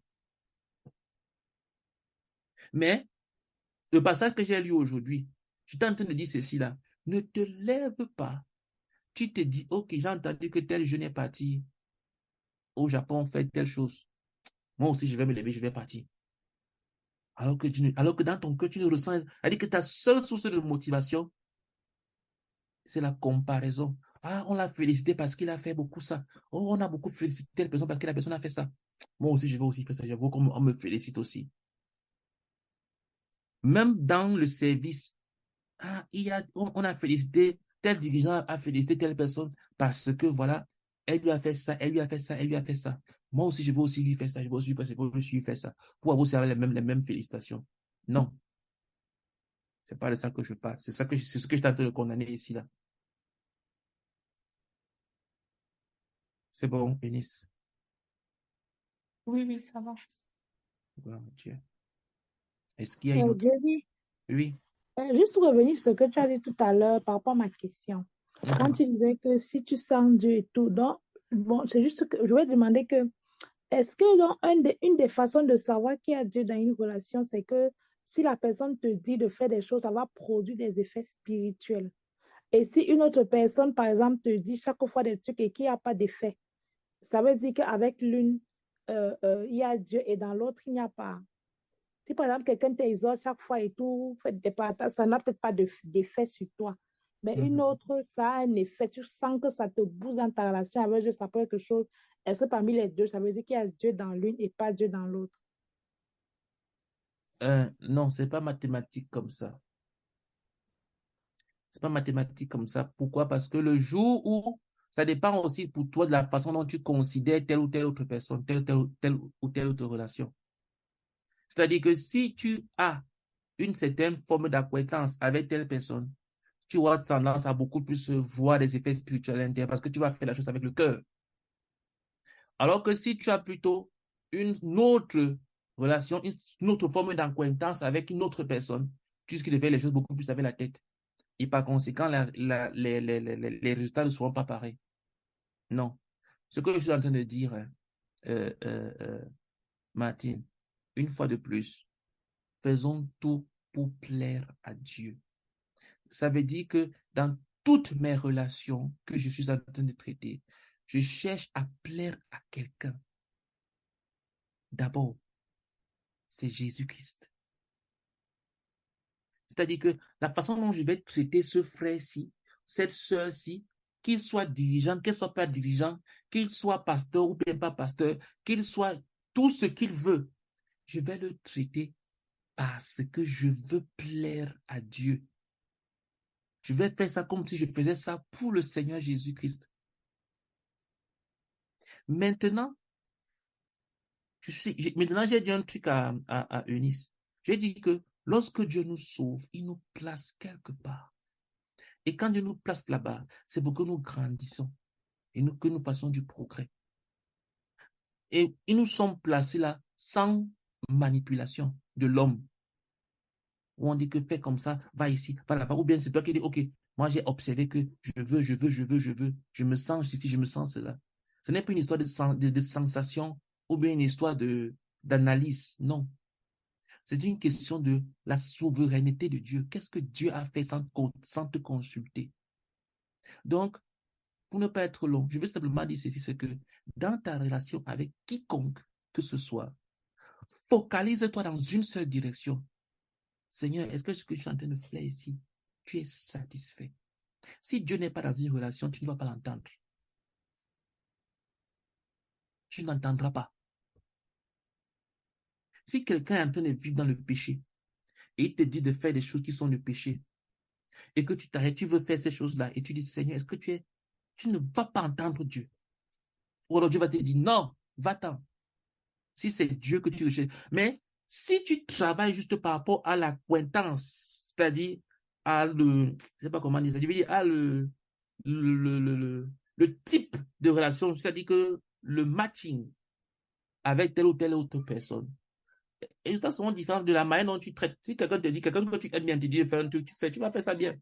Quelqu'un que tu n'aimes pas particulièrement te dire, tu vas peut-être pas bien faire ça. Ça ne veut pas dire que non. Ce qu'on a vu, c'est qu'il faut faire toutes choses pour plaire à Dieu. Et quand tu fais toutes choses pour plaire à Dieu, tu vas rencontrer Dieu là où il se trouve. Une fois de plus, on est centré sur Dieu, sur plaire à Dieu. C'est à Dieu qu'on veut plaire. Je pourrais ne pas ressentir des émotions à l'intérieur. Je pourrais faire ça, je ne me sens pas particulièrement émotif. Ça ne génère pas beaucoup d'émotions, de joie à l'intérieur de moi. Mais à mon fond intérieur, je sais que je suis en train de faire ces choses-ci à cause du nom de Dieu. Je fais ces choses-ci, ça ne m'apporte pas une joie particulière. Au contraire, ça me fait même pleurer. Mais je pleure avec la paix dans le cœur que je suis en train de faire cela pour le nom de Dieu. Quand Jésus était à la croix, il était cloué, il y avait les douleurs et tout. Mais il savait qu'il était en train de faire la chose de Dieu. Donc quand tu traites avec quelqu'un, ceci ou cela, tu fais à cause de Dieu, centré sur Dieu. Et tu verras les résultats. D'accord. Merci. Ok. Je suppose que plus personne d'autre n'a une question.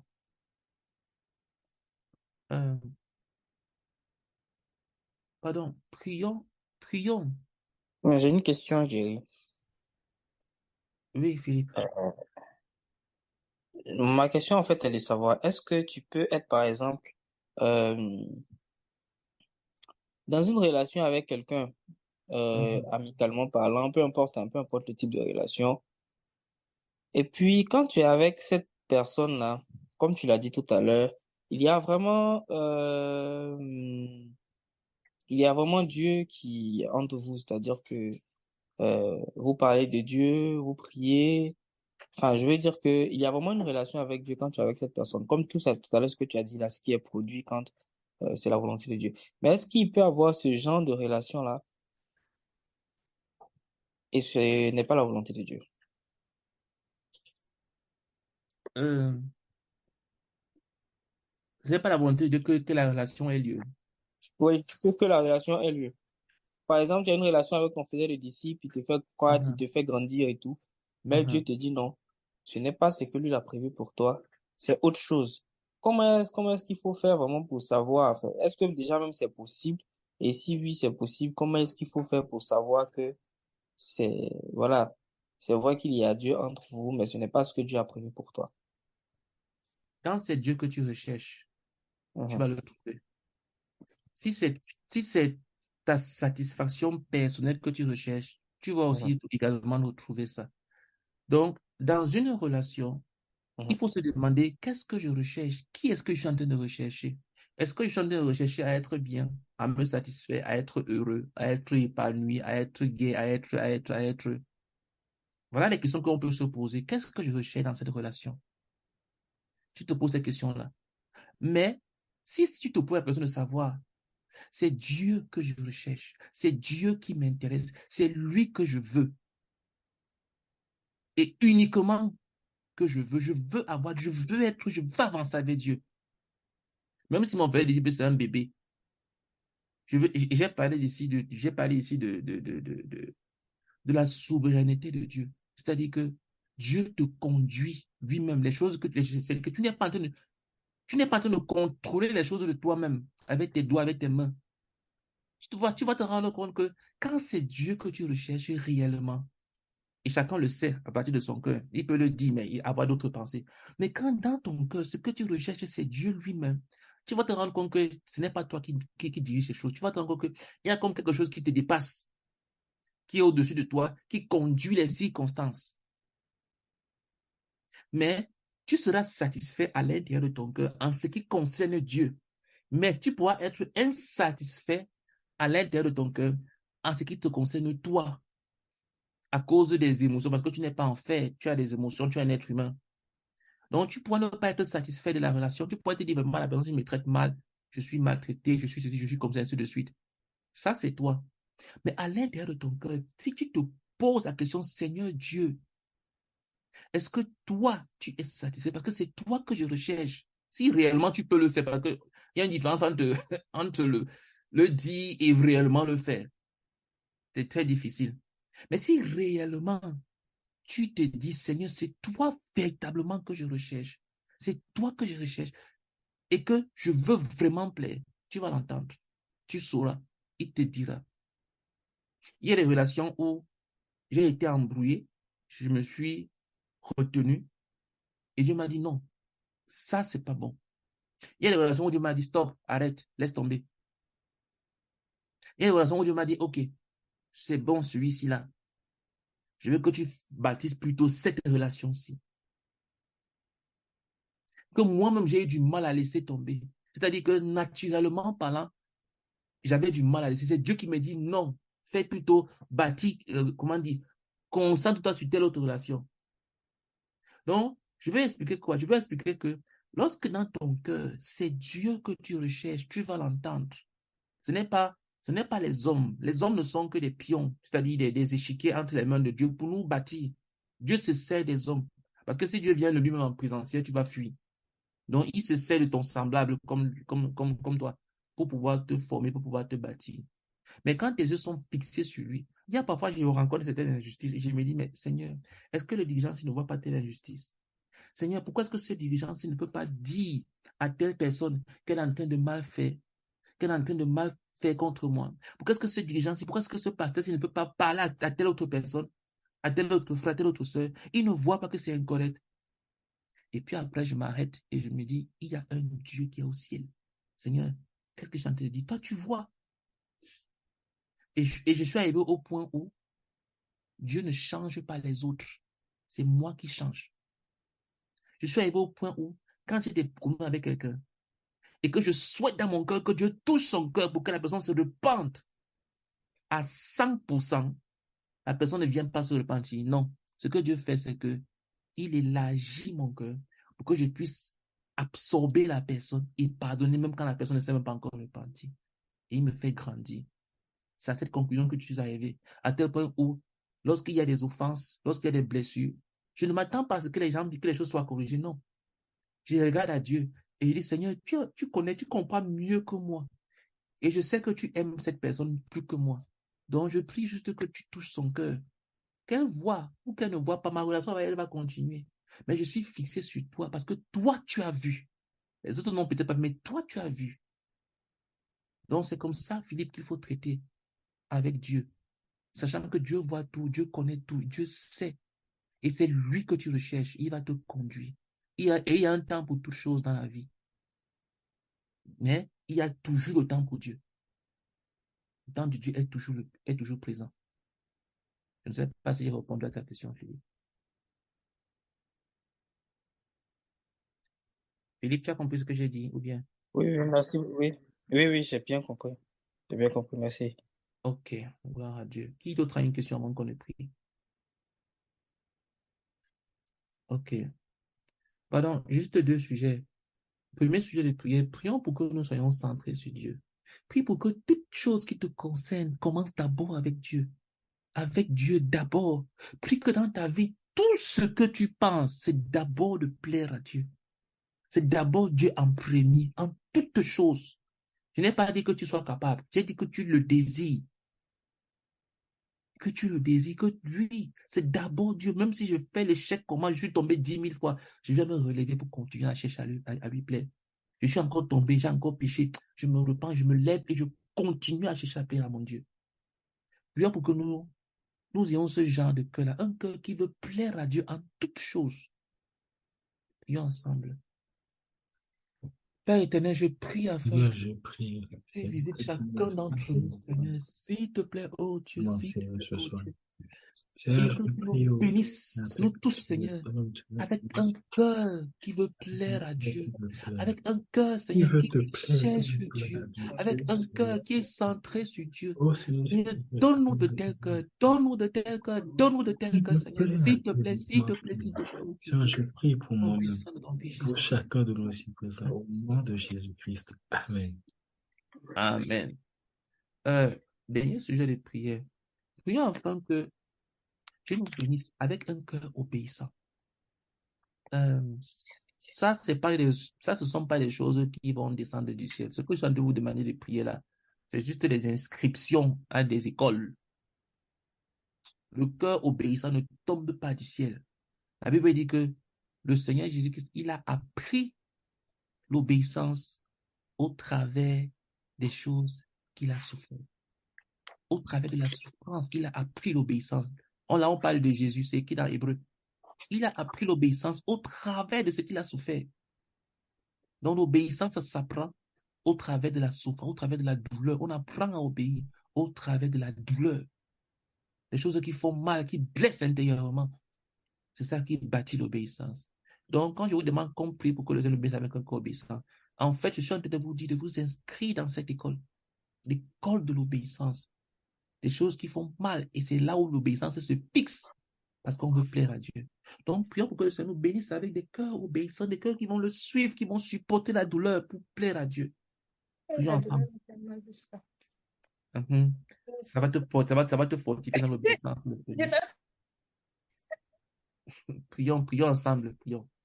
Seigneur, s'il te Je plaît. prie, oh Dieu, je prie que tu visites chacun d'entre nous pour que nous Avec un inscrivions dans cœur cette école, obéissant, Seigneur. Seigneur, Père, je m'inscris. Afin que nous ayons tous des cœurs Comme obéissants Seigneur, pour plaire à Dieu, pour plaire à Dieu, pour plaire à Dieu.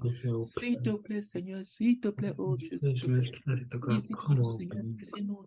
Que même lorsque ça fait mal, c'est même là où on est en train de grandir dans l'obéissance. Oh Seigneur, que nous soyons concentrés, consacrés, oh Seigneur, à une vie d'obéissance qui plaît à Dieu, Seigneur. S'il te plaît, bénis chacun de nous avec un cœur pareil. Au nom de Jésus-Christ. Amen. Amen. Ok, bénissons le Seigneur pour ce moment d'étude. Je pense que la semaine prochaine, ce sera, bon, comme je dis, on risque d'avoir une réunion et du coup, on ne pourra pas tenir. Sinon, je vous dirai, au cas où il n'y a pas de réunion, mais probablement ce sera le cas. Mais le prochain chapitre aussi qu'on verra, il est aussi assez long, donc on le fera probablement en plusieurs jours. Donc, on a encore quelques jours dans ce livre. Le prochain livre que l'on verra sera un livre sur la prière. Jerry, Oui. mais si lundi n'est pas possible, on ne peut pas chercher un autre jour dans la semaine. Un autre jour dans la semaine. Oui, s'il y a un jour qui peut convenir à la plupart. Et prions afin que tout ce que nous avons appris, que cela soit protégé et devienne vie comme on a prié au début. Quand nous prions ensemble. Seigneur, nous te bénissons. Seigneur, merci pour ce moment. Oh Seigneur, merci pour tous ces perles. Oh, que tu nous as donné ce soir. Merci. Seigneur, nous prions après que tu puisses Seigneur, protège sur notre Seigneur, pour chacun. Te prions, Seigneur, afin que cela produise du Oh fruit en nous. Seigneur, s'il te plaît, s'il te Te prions, plaît, Seigneur, afin que cela, Seigneur, s'il te soit plaît, oh et des Seigneur. choses, Seigneur, Oh, produise du fruit, Seigneur. Au nom de Seigneur Jésus que je sais prier. nous prions que tu nous ramènes encore plus nombreux Au nom de à la Jésus-Christ. connaissance du nom de Jésus-Christ. Amen. Amen. Merci beaucoup à tous. Passez une bonne